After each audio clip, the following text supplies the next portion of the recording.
Well, after Colombia initially refused to accept deportation flights from the U.S., President Trump retaliated with a threat on increased tariffs. Zincle Semois looks at how the U.S.'s relationship with tariffs has changed over time.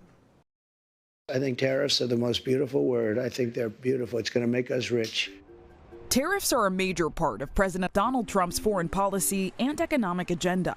We want fairness from other countries. We have not been treated fairly, and we're going to get fairness. Put simply, tariffs are a tax on goods from another country paid by the company importing them, usually to protect national industries or as a trade negotiation tool. Quick history lesson. In the U.S., tariffs started out steep. You can say there were three distinct periods of tariff history in the United States. It's from, say, 1790 to 1860, when tariffs were the main source of federal revenue. Something like 90% of all federal revenues was based on taxing imports. From the Civil War to the Great Depression of the 1930s, we had tariffs for protection.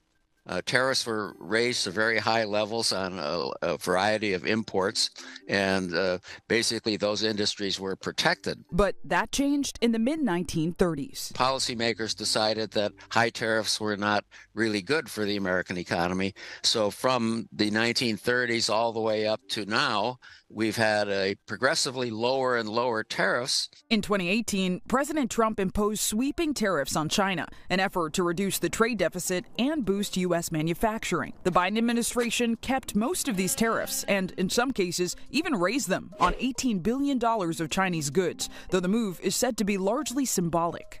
The 2018 tariffs do appear, as best economists can judge things, to have raised the price level by 1% to 2%. Larry Summers is former U.S. Treasury Secretary under Democratic President Bill Clinton. He says the tariffs were not effective.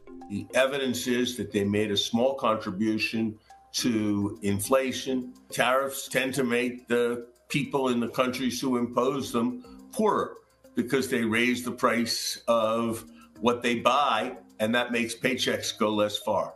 But others, like Orrin Cass, chief economist at conservative think tank American Compass, say tariffs ultimately benefit the economy. What we saw in 2018 when President Trump first imposed a lot of tariffs was there were some places where there was an effect on prices. A lot of times that was short-lived. When we do collect tariffs, if people do have to pay more, that's tax revenue that goes to the government. So we can use that to reduce other taxes. We can use that to reduce our deficit. We can use that to actually support the creation of more manufacturing here in the United States. While the efficacy of tariffs is still widely debated, their international reach is indisputable. After President Trump's tariffs on China in 2018, the country retaliated with tariffs of its own on U.S. goods.